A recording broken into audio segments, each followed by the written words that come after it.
Hello and welcome to the Tampering Podcast, part of the Athletic NBA Show Network. I'm Sam Amick, NBA national writer at The Athletic. Here as always with Mr. Anthony Slater. Fred Katz going to be joining us here in a little bit. We got a lot going on as always in the association this week for our loyal listeners. As always, thank you for joining us. Slater and I think are going to dive in a little bit on the 65 game rule that all of a sudden is front and center in the NBA when it comes to this thing that we thought was compelling star players to play. We were very, very excited about it. And then came Joel Embiid and his sensitive situation, I'll call it. Slater and I the other night were at that Sixers-Warriors game where Joel hobbled off late in the fourth quarter. He's kind of become the poster boy on that front. All things Joel Embiid. We're going to talk about trade deadline season. Slater, it's coming up pretty quick here. We're going to get into the Knicks with Fred, talk about Damian Lillard's return to Portland, some other stuff around the league, including a Houston Rockets piece that I chipped in on with Shams Charania and Kelly Iko. We will make the rounds. Slater coming at us with the airport energy this morning. What's up, sir? I think I'm at the Sam Amick International Airport in Sacramento, California. Is that what it's called these days? I can't remember. Man, I can't get any love in that airport. I walk by, here's my ego talking. I walk by, there's these Sacramento State alum posters, all these people in the media who went on to do great things. I'll get there one day. Is that actually It's a thing. It's a thing. Yes. Where in this airport? I mean, we probably shouldn't go too deep into the logistics. Is it B terminal or A terminal? As I wear my Sac State t-shirt or sweatshirt here. Last I saw it was in the B terminal by the gates. Okay. It's a cool concept. They celebrate alum and different things they've been doing. I just haven't got that phone call. One of these days, brother. All right, Joel Embiid. We were there.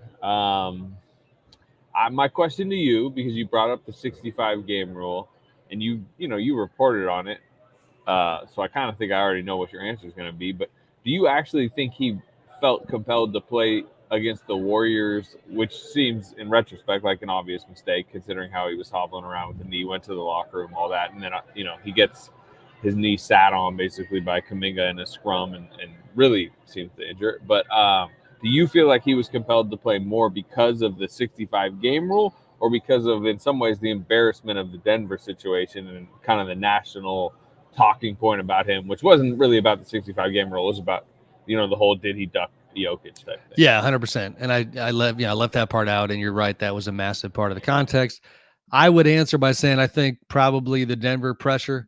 Now, he hasn't talked to the media since then, since the Denver game. So they go to Portland. He doesn't play in Portland, goes to play the Warriors, and not only gets hurt late in the fourth quarter, but looked pretty bad all throughout the night, and went back to the locker room at one point in the first half because he was not moving well. I think the Denver thing played a part. At least there were some people with the Sixers who believed that was the case.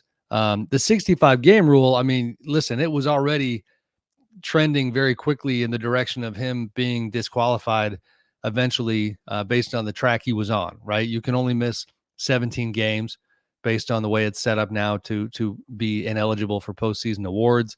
And I think, in the wake of him getting hurt against the Warriors, obviously the rule became part of the debate, part of the discussion, because we are, I think, earlier than expected, seeing really high profile players like get removed from the national conversation. Tyrese Halliburton of the Pacers had that hamstring injury and some other stuff that he's dealt with.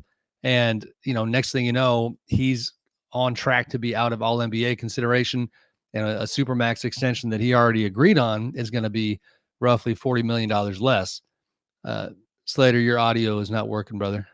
Yeah, I was on mute. My bad. $47 million, I believe, is the difference for Halliburton on that. But and we can get, like, the rule probably, like you said, unintended consequences already. I mean, I guess we just crossed into February, but this isn't even something that's like the last week of the season and is somebody pushing a play or not.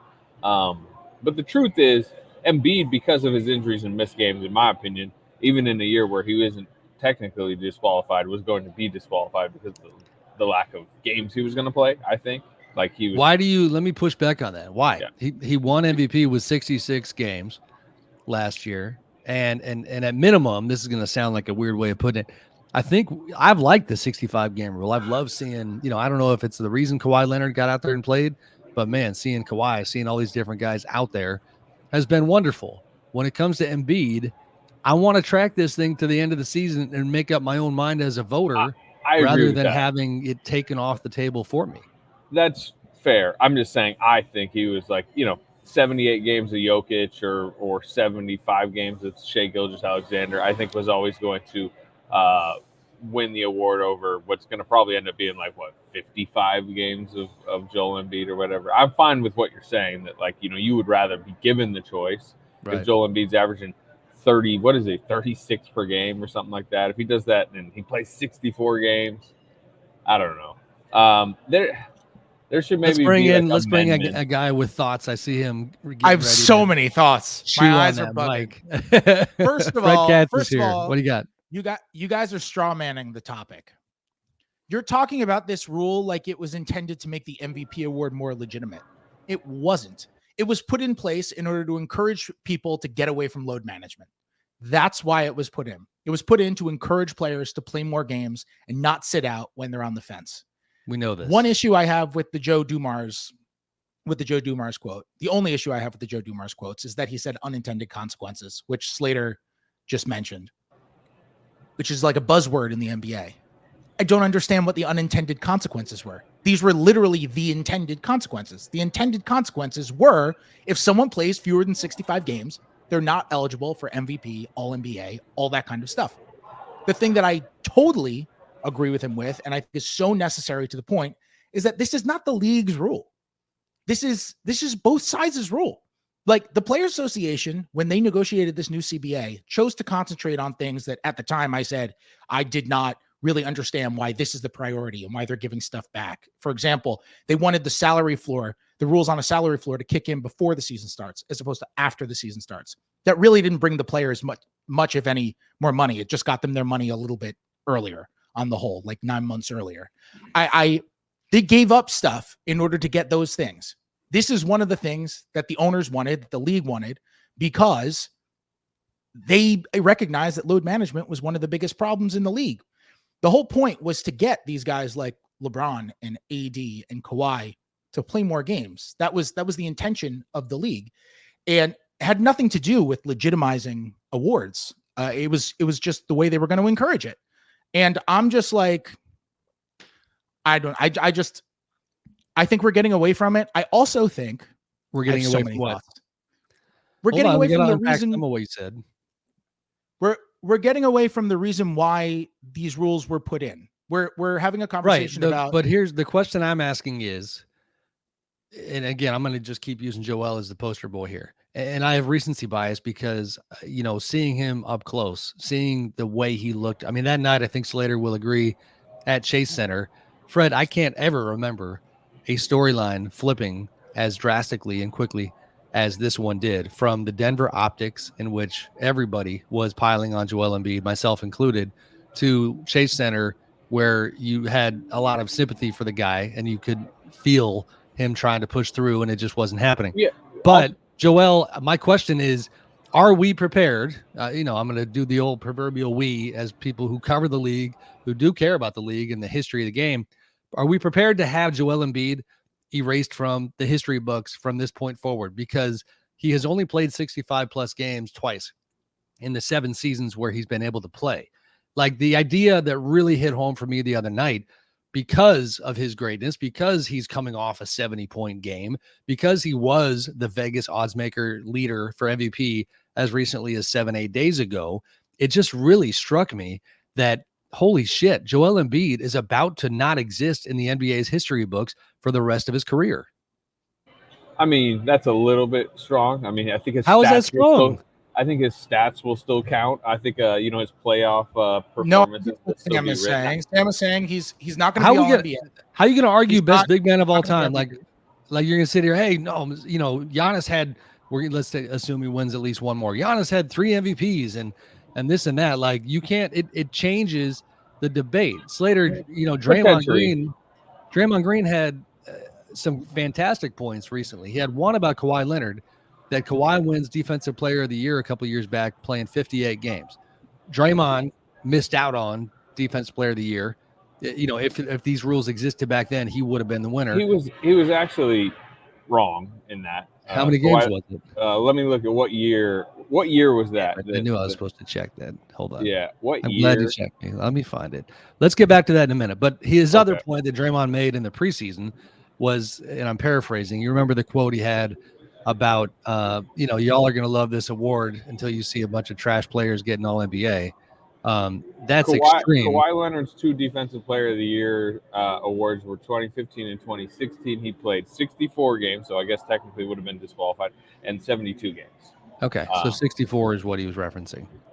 Which, you know, maybe that year he would have played 1 extra game late in the season to ensure he was qualified if this rule was in place. And the NBA would have pumped their fists because they got 1 more Kawhi Leonard. The point remains. You have like an apples and oranges context now on the history books to this point and the history books going forward. Yeah. I mean, I don't know that it necessarily, like, this 65 game rule has to be in place. The one thing I will say, like Joel Embiid, like for the example you're using this season, I think if this rule wasn't in place, I think his season is trending towards 50-ish games and he wouldn't have been in the MVP conversation anyways. Personally, that's just where I think it was headed. So I don't think we're going to be sitting there at the end of the season. He's going to have played 64 games. He's going to have averaged 36 points. And we're all going to be like, man, we really want to vote Joel Embiid MVP. Well, but we can't. For sure. Isn't there another way to look at this too? Like, there's the other side to look at this too. Look, I'm not even arguing that the rule is great. I'm just saying that, like, it's not all negative. Like, there's another way to look at this, which is that load management in the league, for whatever reason, this is circumstantial. It wouldn't hold up in court, but load management is down. The Clippers guys are playing. Jimmy Butler still doesn't give a crap, but the Clippers guys are playing. LeBron and AD are playing. Like, a lot of these guys are playing. There's not as much resting as there has been.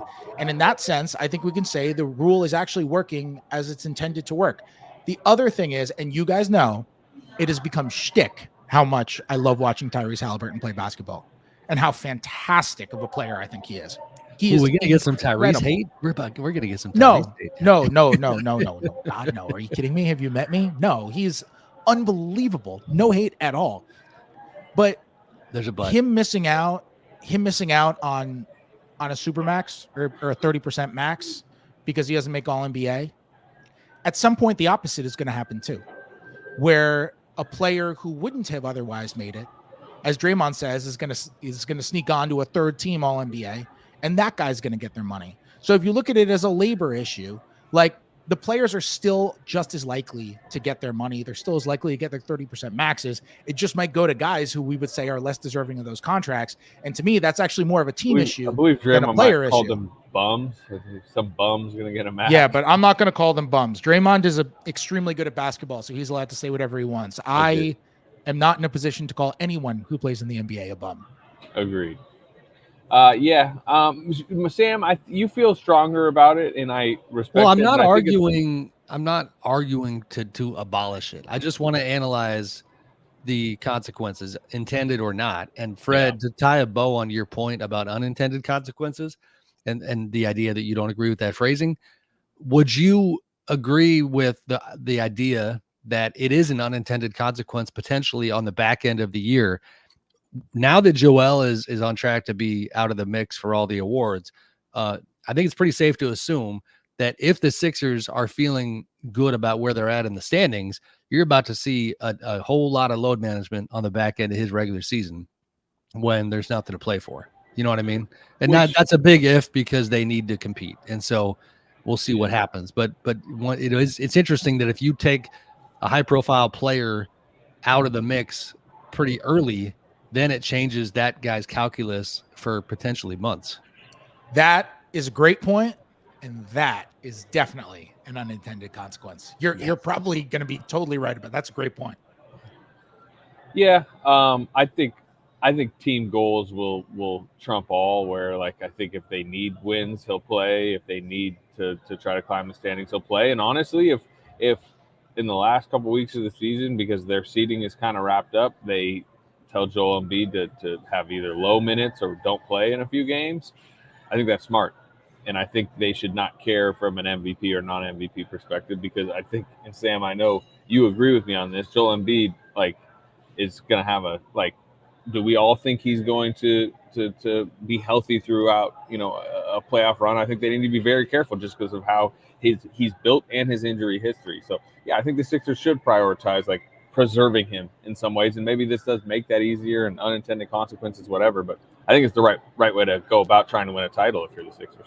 The funny part for me, guys, and we can cap this topic here, at least for me, is that as our buddy Marcus Thompson knows, I was a late adopter to the Embiid kind of admiration society. There was times last year where I would get frustrated by him not playing, or even honestly the way he competes. It's just not necessarily my style. The lumbering.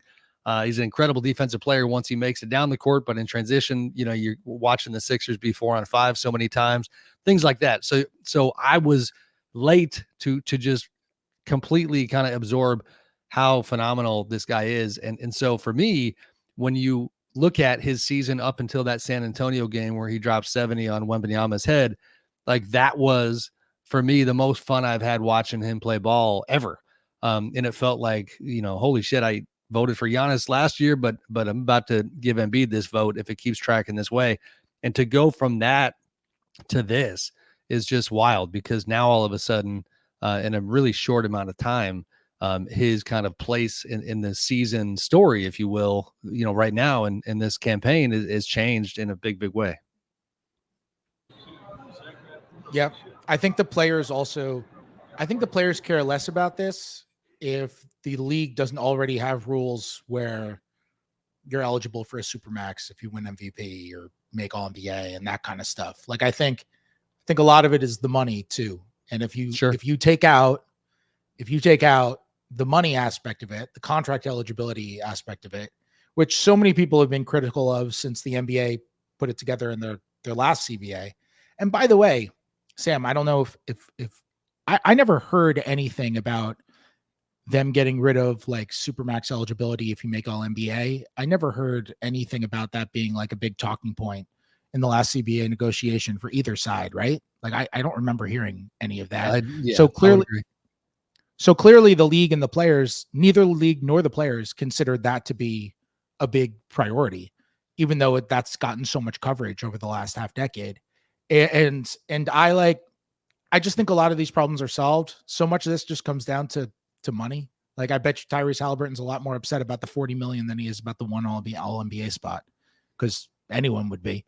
And like, so much of this comes down to money. If you had gotten rid of that, I feel like the reaction to this kind of stuff might be different. Fair enough. We'll see what happens. I mean, that topic's going to be there all year. I did look into it on the union side, guys, just for the record. And, if the noise got so loud and if the frustration got so great that the players wanted to revisit this particular item, that, and this, guys, that, they do have the ability to revisit certain parts of the CBA. If both sides agree, they could make amendments. As of yesterday, that was not in the works. Yeah, I mean, but this also doesn't seem like something the league is like digging its feet in on. It just seemed kind of like a test trial of like, what are certain ways we can maybe curb load management, and if it's like, and they're gonna have to see at the end of the year, take a total analysis of how it looked, and go from there. Well, enough of this. We need some trade deadline scuttle. We need some rumors, Sam. We need some, we can start with the Rockets, right? But like, you want to do Rockets? I was looking up in the Portland direction. We can do Rockets. Yeah, let's. People want to hear about, Sam Amick's on the ground reporting and where this deadline might be. Scuttlebutt, as Andrew Select just said on the chat. Tell us about the Rockets. Are the Rockets about to trade all their young players for Kawhi Leonard? No, I'm just kidding. Where's this Rocket story at? No, I mean, I like the story. First of all, I was chipping in on this one. This was heavy lifting by Kelly Eco, Rockets beat writer, and Shams Charania. The reporting that matters the most and it doesn't have it's kind of half of the reporting. We now know some of the Rockets' intentions. We just don't know what it might amount to, but it is very, very interesting is that, in this post James Harden era where, Daryl Morey goes off to Philadelphia, Rafael Stone is promoted, longtime, Rockets attorney and executive who's been in that position in the front office for, I think, 4 years now, 3.5 years. They hire Ime Udoka last summer. And in terms of their new operation and their culture and their kind of the way they function, Ime has just absolutely, put his imprint on the Rockets program from day one. We saw that with the way that with Rafael, they built the roster out in the summer. They take a pass on the James Harden reunion, which was telling in its own right that here's a guy who's, a former MVP, going to be in the Hall of Fame one day. Ime in particular was not feeling that. He wanted Fred VanVleet. Like on balance, one guy is far more accomplished than the other, but Fred, for Ime's purposes, fit what he wanted to do. They pick up Dylan Brooks. They were close to getting Brook Lopez. They thought they had him. That would have been a game changer. So a super interesting summer for the Rockets, and they're adding veteran talent, edgy, defensive-minded talent to the young core that they had. And what I think we now have learned is that, we have this breakout season from Şengün, who is clearly a foundational piece for what they're doing. And I'll be honest, and not to hit the rewind button too much, but man, the Stephen Silas era was obviously just one of those that will kind of be forgotten as they pivoted, during the post-Harden time. But I will say that, Şengün and what he is now compared to the kind of the part he had in the program under Silas is just vastly different. And Ime has pulled that out of him. I think he deserves credit for that. But Jalen Green was the focus of the story that Kelly and Shams and I put together. And essentially that he's not seen internally as the building block, and that they have been open to not only talking about him, but looking at bigger names. They're star hunting, so to speak. So what's Jalen Green's value right now? Because, part of the reason that what you're saying has happened, which is them kind of maybe souring a little on his long-term ceiling, is because he hasn't played that well, right? I mean, he's shooting 41%, a very low efficiency, volume scorer who's not really going to help a ton on the defensive end. He'll have a highlight, but he'll have his 3 or 14 shooting nights. And he's going to be extension eligible this summer. Right. I feel like the Rockets' hope would be, he could be the centerpiece that, like you said, helps you go get a star. But is that, are they overly hopeful of what his value actually is right now on the open market? Yeah, I think probably. And really, I mean, honestly, you guys know how this works. Sometimes, this kind of messaging getting out through the media, there's times when a team might hope that it helps at least spread the word. Their dream target that I definitely do not think is happening is Mikal Bridges, right? The idea of Mikal coming to the Rockets and a Jalen center deal would make Ime and company very happy. And they're not only looking at a guy like that. I mean, they're trying to add bigs and just build out the roster. I think regardless of, or I guess without knowing what they're able to pull off, I will say in doing this piece that it did remind me that I find the Rockets, to be one of the most interesting non-contending teams in the league right now. They are, clearly have a vision of where they want to go, what they want to be. You see that win over the Lakers the other night when, every so often they just compete differently, honestly, than today's NBA. This is the scoring binge era where we've seen so much the last couple of weeks. And this is one of the few teams that will punch you in the mouth and piss you off and play a little more old school, which we don't see a lot lot of these days. And they're trying to build off big that. Dylan Brooks guy, Sam Amick is. I'm not, but he's had a pretty good, it's like its own version of a comeback player of the year award. I mean, you get cast aside in Memphis and become, one of the guys that's a culture setter out there. It's been a good run for him so far. Isn't it funny that he got paid? But yeah, I mean, I shouldn't say we all. I definitely did it. I definitely talked about Dylan Brooks going there, and that's the guy you want setting your culture after everything that you went out in Memphis. And right. The culture is totally different. You look at, they had one of the worst transition defenses. They had certainly the worst transition defense in the league the past 2 years. And you look at it, now they're really good at it. And they get back. And some of that's Fred VanVleet, I'm sure. Some of that's Dylan Brooks, I'm sure. A lot of that's Ime Udoka. Yeah, obviously. I think it's Udoka mostly, but yes, you're right. He got his type of players. But look, Dylan Brooks, you can say whatever you want about Dylan Brooks. That dude competes. Like he has never gone 90% on any play in his entire life. He is 110% on every single play. I did not like his foul on Vanderbilt the other night, though, and I feel like that was lost in the whole situation because there was some stuff with him and LeBron that's always going to get some headlines, and like when Vanderbilt got ejected, like nothing actually foul happened in that sequence. But did you guys see the foul that Vanderbilt was mad about? I didn't. I only saw the kind of the push of the head that Dylan Vanderbilt's did. going up for a dunk, and Brooks pushes him. Like it's a light shove, but it's one of those that makes them fly into the stanchion, basically. And it reminded me a little bit. It wasn't as violent, or it certainly didn't have the injury impact. But remember the Gary Payton second foul in the playoffs where he clubs him around the head and Gary Payton breaks his elbow. Don't get it twisted, Slater. I'm not trying to say he's not got a dirty element to his game. Yeah. I mean, he does, and I think also it's so telling that if you let's go back real quick and talk about Ime. Ime's one season in Boston was one of the most impactful for a head coach that I've ever seen. When you talk about a team that was already elite, you walk into a place that's got Jason Tatum, Jaylen Brown, you get the trust of Brad Stevens at the time. And obviously everything that happened on the way out was as bad as it gets from a PR standpoint.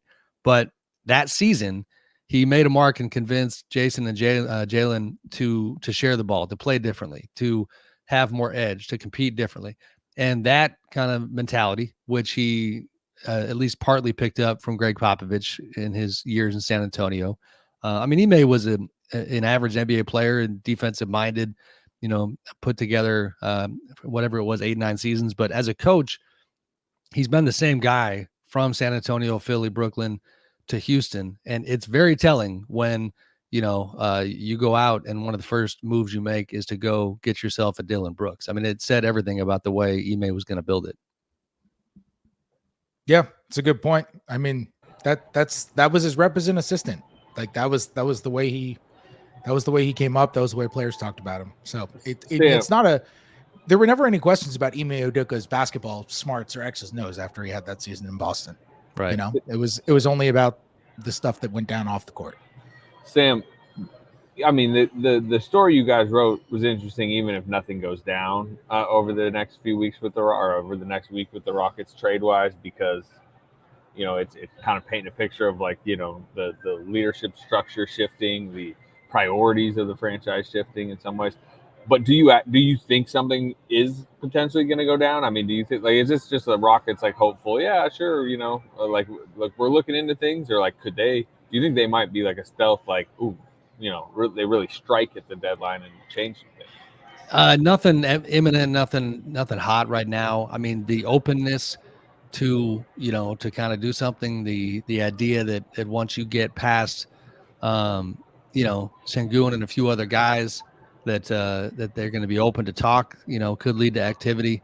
But like you said, I think this one was more, I'm a sucker for these kind of pieces where you're basically admitting, all right, we don't know what they might do, but guess what? Here's what they're hoping to do. I mean, if we could have, to Kelly's credit, because he's got a good pulse on the team, if we could have a story like this, and you guys do this on your beats too, where you just tell people, here's what's on that whiteboard internally and what they are trying to put together, the wish list, if you will, because we all know we sit on pods like this and talk about what might happen. If you're in the offices with these teams, these are very real lists that get put together and the public never gets to see. So I don't know where it's all going to go, but the big takeaway is that the Rockets are trying to speed up their timeline here. I have a question for you, Sam. Yep. What's a star to them? Like they're 11th in the West right now. What is a star? You say, okay, they might use Jalen Green as a tool to go get a star. Obviously, we take Green, picks, whatever else. What's a star? Is Dejounte Murray a star, or is like an All-NBA player? Well, Mikal Bridges is the name he used, and that's probably like the threshold we're talking. Yeah, but the Nets, from everything that everybody hears, like they're not trading him. Like the Nets are trying to get worse. For sure, but I think he profiles as like, a clear delineation point, whatever, of like what the Rocket, right? They're not saying, hey, we're gonna go get Jason Tatum or something. It's like, well, but there is a gap, and I think Fred, you're hitting on this. Is like, yes, there's a gap and a confusing disconnect, if you will, between the fact that Bridges, Rockets say yes, but Nets say no. Two other names that our information was that these do not entice the Rockets is Dejounte Murray and Zach LaVine. So okay, we have a yes and we have two no's. I don't know who sits in between. I don't know exactly who else they're looking at. Isn't that the problem at this deadline? I just wrote about the Warriors and their kind of like trapped situation recently, like where they're kind of, one of their roster issues right now is they kind of need number 2, number 3 next to Steph, because like some of their other guys just aren't playing to that level. And it's like, now that Pascal Siakam has been moved, they don't exist out there, because I don't think Murray strikes anybody as a 2 or a 3, or Zach LaVine, or even like a DeMar DeRozan at this point. Like Lauri Markkanen, I think is probably the highest profile name that like has been at least nudged into the people's consciousness. But Sam, I mean, you've even talked to Lauri Markkanen. Like, I don't think that's happening. I don't think he's getting moved. So isn't that the problem at the deadline, that there are teams like the Rockets, like the Warriors, like other teams that would love for it to be last year's deadline, where suddenly Kevin Durant and Kyrie Irving are available? But like, I don't know. I mean, maybe we'll be shocked. No, I think you're right. But, and even the Murray one, I looked into it the other day at the Warriors game. There was some Murray people, if you will, at that game.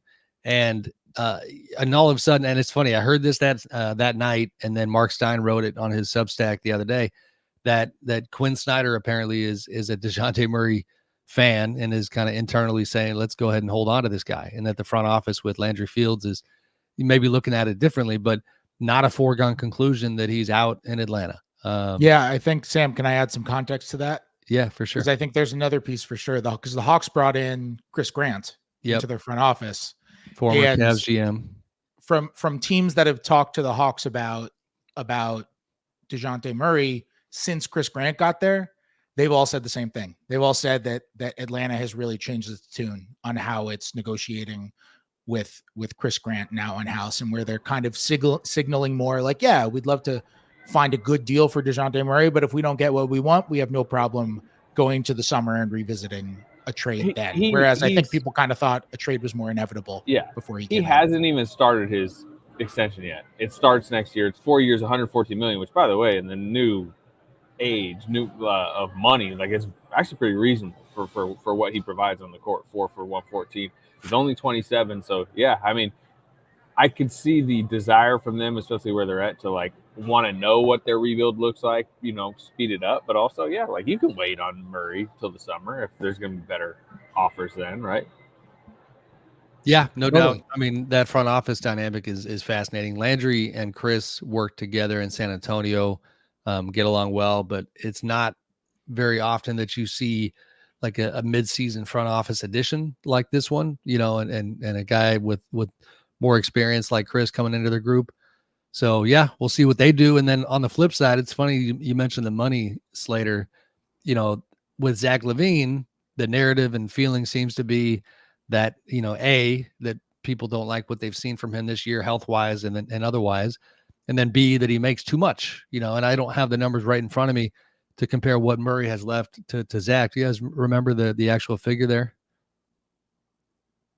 I'm looking it up right now. So continue with your 5-year, $215 million deal is what he signed. And this is a year 2 of that. So it's $40 million this year, $43 million next year, 45 after, 48 in the final year of player option.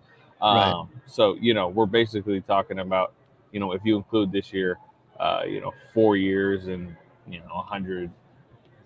170-ish million it's left. A lot more than Murray, yeah. So I mean, the feeling there. I mean, at this point, I'd probably be a little surprised if Zach gets moved. It feels like that price is just too big for all suitors. What do you think about Detroit there? That's one team that's really kind of been rumored as they're kind of always constantly trying to shift direction, but they could throw some expiring, like some more edible contracts, I guess you would say, for the Bulls as they try to pivot off it, and would at least provide a landing spot where you could hand Zach LaVine the shot attempts that he needs to have value.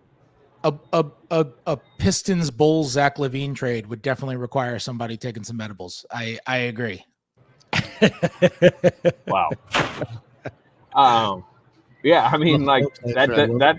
I mean, to me, that's where like the LaVine market doesn't seem to be for like the contenders necessarily. I mean, I guess I don't know. Like the Lakers. I mean, have no interest I'm not admittedly close enough to the Detroit situation to have a great pulse. We should have James Edwards on to discuss this. But I do know, generally speaking, that they have tried to avoid the costly, minimally impactful moves, the likes of which they have done a lot in the last couple of years. The Blake Griffin one always gets cited as kind of the wrong type of addition, where you are trying to just kind of race your way back to the middle and pay a price long term, considering their prospects and what they're trying to do with Cade Cunningham and everything else they have there. I don't see the sense in that, but I also am well aware that the human condition and what happens sometimes when enough pressure gets applied, and when you pay Monty Williams what they paid him, and when you have the kind of disastrous year that they've had, and Troy Weaver, inevitably is in the front office feeling some of that heat. Arn Tellem as well. Like, who knows what they can talk themselves into.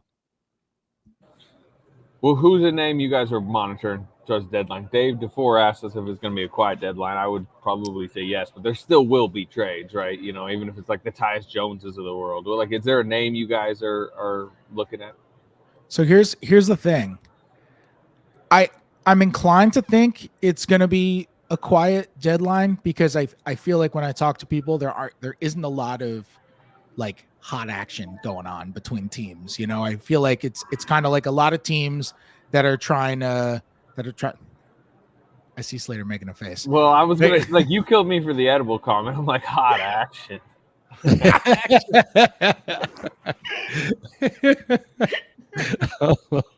Hot trade deadline action. Yeah, I see the Bulls and Pistons are getting real inappropriate together.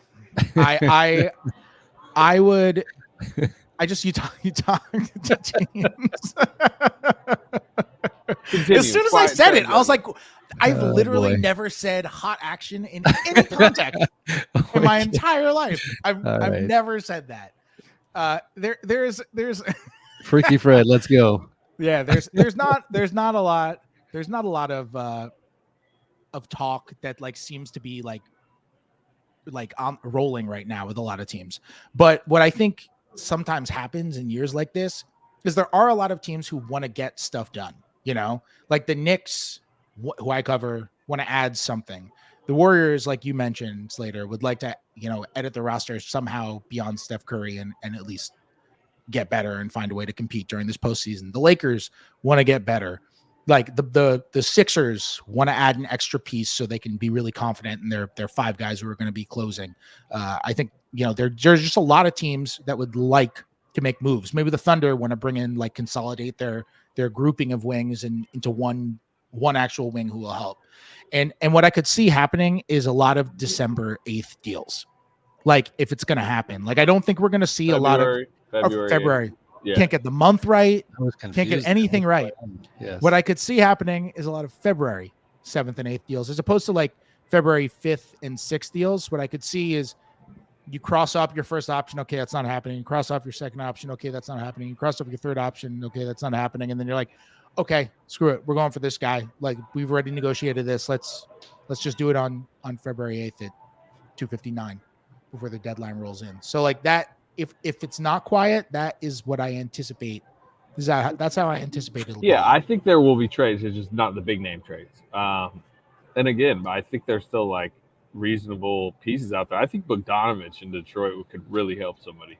And he's $20 million this year. He's like basically almost a fully non-guaranteed $19 million next year. Like, that's, I think if I was a contender, I'd be kind of trying to get him. He's a name I'm watching, but I think, there are a lot. I don't know, Sam, is there anybody on your mind? I mean, you got D'Angelo Russell in our rundown. I don't know. I mean, what the Lakers do with him, it's more like who might they be able to get for him, or should they trade him? Like, he is playing well right now. Yeah, that one's uncomfortable. Man, he's had some really good moments this season with the Lakers. They've been so up and down. He was in Atlanta the other day, and he's getting a chant from the Hawks fans that we don't want you. Which is a little brutal. The context there obviously is is the Dejounte Murray possibility, and the reality. The fans are correct. The Hawks have not shown interest in taking D'Angelo Russell back in a Murray deal. That is the obstacle that I think we've talked about on the pod before. Is that the Lakers need to find a third team for D'Angelo. That hasn't happened. We'll see. Like Dave says in the chat, fans are too online. They are reading us, and now they get chants out of it. So the one thing who's extremely online, also that one section in the Hawks crowd, which by the way, it's just right next to the media section. It wasn't like the entire arena chanting. It's their like soccer style. A few of these Right. arenas have these like soccer style sections where it's just like the hardcore fans that it's like 50 of them, and they were the ones sitting there chanting. If the context is needed. But ironically, once it gets online and it becomes viral enough, then it doesn't matter how small the group was. All we know is the narrative that the Hawks fans told D'Angelo they didn't want him. So, but D'Angelo in a vacuum is like, man, he loves being a Laker. There was that clip of him last week, seemingly emotional on the bench, and fans speculating that it was tied to his kind of uncertain future. But then, next thing you know, Fred's favorite topic, the Lakers are losing games. LeBron James is tweeting hourglasses, not like somebody has said, not really passive aggressive anymore, just aggressive, and showing his kind of frustration, and the interpretation on the media side of that was, not surprisingly, that LeBron is feeling a little impatient right now and wondering what the Lakers are going to do. I know Andrew Select would love for me to bring this hot topic to the table. 0% chance LeBron James is traded at the deadline, Sam? 0? 0 is a big number, or it's a very small number. 0. I would be shocked. Yeah, I would. But I think. Yeah. No, I'll tell you what. That is some hot action right there. that would be considered some hot action on the. That would be the hottest action. Yeah. I thought you were going to put LeBron in OKC since you mentioned Andrew. Like, man, that's some hot takes right there. I don't see it happening, but it's a little bit like the Rockets thing. We don't have to predict what's going to happen. We can unpack the context. LeBron has got a player option for next season that is looming large, and I just think internally they're well aware that comes with a certain amount of leverage. That even if maybe it's not 0%, so if there's a 5%, 10% chance that he might opt out and do something crazy, like we've seen him do before, from Cleveland to Miami to the Lakers. Cleveland again in between, then who knows? The coaching situation remains, I think, worth monitoring. It just my opinion here. It feels like Darvin is headed down a not a great road for him if they don't make serious noise in the playoffs. I don't see anything happening there anytime soon. But if you asked me if like the connectivity is there about a month after we reported that he had, in essence lost the locker room, like, no, I don't think it's there. And you see, forget LeBron, guys. When Darvin Ham makes a lineup change and Christian Wood is tweeting LOL, like that's when you're taking strays from Christian Wood, then things are not great. So as it relates to LeBron, like the more angst and the more unhappiness, the better chance of something happening there, whether it's a trade, whether it's the coaching situation, whether it's him doing something, this summer, we'll see. It's very interesting, Sam. That's all you got, Fred? Interesting. I have no idea on that situation, but I'm glad we're talking about it. Fred, you said you still think the Knicks are in on some things. Obviously they made the big swing that's helped them so much. They might be the winners of the deadline even without doing anything with OG. But like more, you think more is coming? Maybe. I think I shouldn't say I think. I know that if they had their druthers, more would come. Yeah, like they want their offense really craters when Jalen Brunson is off the court, and for those who don't know, they are playing unbelievable basketball. 14-2 in January, which is 14-2 since OG Anunoby arrived. He didn't even play in the last two games. No Julius Randle, no OG Anunoby, no Mitchell Robinson the last two games. And they destroyed Charlotte, which they should, and then annihilated. Fred, you ready to work until like June, Fred? You ready to do this? You're going to be on the clock for a while this postseason. It's plausible. I mean, they're defensively, they are like really right up there in the tier one best defenses in the league. Honestly, they've been the best defense in the league. Classic Tom Thibodeau storyline with this terrific regular season that's getting you all amped up before the fade out. Well, so I was talking. Who do you think will as a target? They want somebody who can help settle the offense when Brunson is off the floor, because right now the offense still really struggles when Brunson's Jones. I mentioned him earlier. That's like the description of Tyus Jones' game. It is, but I don't think it's going to be Tyus Jones, in part because they don't want somebody on an expiring contract, because the big salary that they have to send out is Evan Fournier, who has a team option for next year of $19 million. And while Fournier actually never, ever, ever plays, and $19 million is an incredible salary for someone who never, ever, ever plays, there's actually a chance they pick up that team option, because what they're targeting is they're trying to make a trade for the star that they have been after for 4 years, whoever it might be.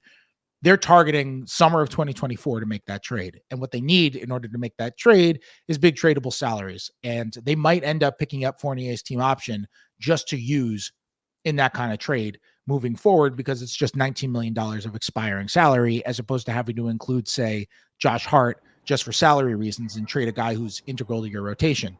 So what they want, the Knicks getting a star, Evan Fournier might have the most invested in the Knicks getting a star this summer. Man, he wants them to find somebody. True. That's a $19 million swing. So true. And so if they trade Fournier now, their preference is to bring back someone who's also under contract for next year, which is why if they trade Fournier, I think it could be Bruce Brown. You know, that's somebody who I know they've expressed interest in.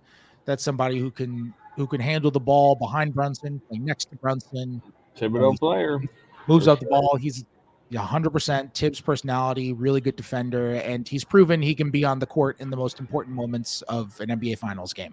You know, he's a wonderful role player, and he's a CAA client, which is very important for the Knicks as well when you look at that stuff. And so someone like that, he's got a big team option for next year, and that's someone you could flip. You know, like someone of that mold. I think there are guys on the lesser scale, like Alec Burks, who they had before, but he's not going to take Fournier. He's expiring. He's not going to take Fournier. He's not going to take a first. You know, if you trade for Alec Burks, you're trading a first, and trading a couple seconds or something. You're not trading a first. So I think they'll try to do something to just be able to sustain the offense when Brunson's off the floor, because they don't have enough creators behind him, because the OG trade meant bringing in this unbelievable role player and defender, and Anunoby has completely changed the fabric of the team, but it also meant sending out RJ Barrett and Emmanuel Quickly, who were two staples in that bench lineup and the two creators in that bench lineup. Good stuff, gentlemen. I'm going to go ahead and cap it there. Slater's got to get on a plane. Where are we heading, Slater? Memphis, Tennessee. All right. Through where? You never get to go direct. Where Salt Lake City. All right. There it is. Good old Memphis flight. Fred, I'm sure you got to jump. I think we shared all the hot action we know about, gentlemen. Appreciate everybody. Apologies for not getting to the Damian Lillard return. Like we promised. If you somehow missed it, the Blazers win 119-116. Dame, unfortunately, just doesn't hit enough shots to get the job done. He was 9 of 23 from the field, 3 of 13 from 3, and they lose late to the Blazers. We talked all things Bucks last week, rather. So if you want more on the Bucks and their new coach, Doc Rivers, go listen to the last Tampering. But thank you, guys. Thank you to the listeners. We will talk to you next week.